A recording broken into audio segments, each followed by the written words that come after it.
Hey y'all, Mr. Beautiful, Backyard Chronicles.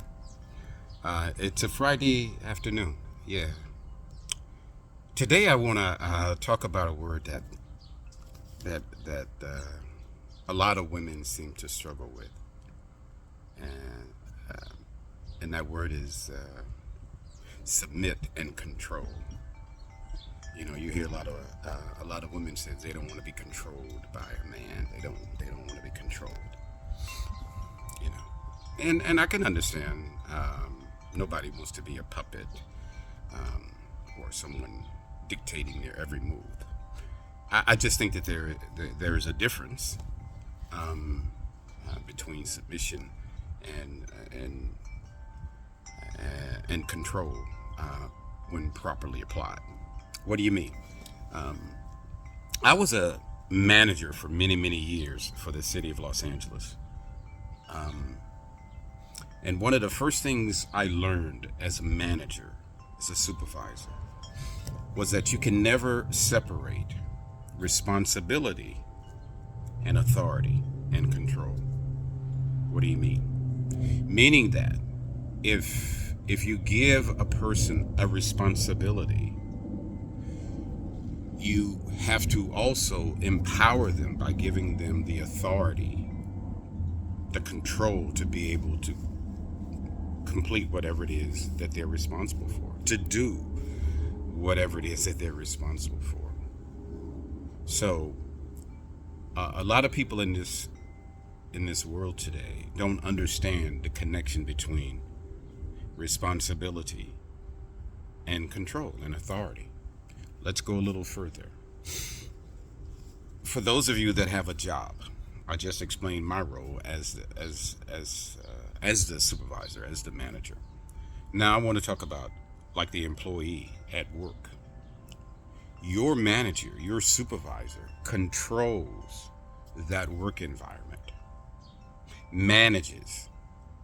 They have a responsibility to control and manage that work environment. And if it is the case that a man in a heterosexual relationship with a woman is the head of that house, then he's tasked with the responsibility of making sure that that household moves forward in the right way. And if he has that responsibility, then he would certainly by necessity need the authority and the control to be able to carry that out. Once again, I have to say I'm not talking about being a despot, or because when I was a manager, I always sought the advice and the input of my staff about how to carry something out or how to accomplish a goal. I simply would be the person ultimately responsible when the decision was made to follow whatever course of action there was. So, understand that you can never separate responsibility from authority and control. They go hand in hand together. And if a person is going to have the responsibility of doing something, leading a household, or managing a business, and employees, they're also going to need the authority and control in order to be able to carry out those duties and responsibilities.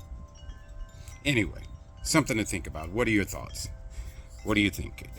Do you think that a person can be responsible and be responsible for something and not have the authority and the control to do it? Do you think that's how it should work? Let me know your thoughts. Peace and blessings to you. Backyard Chronicles, Mr. Beautiful.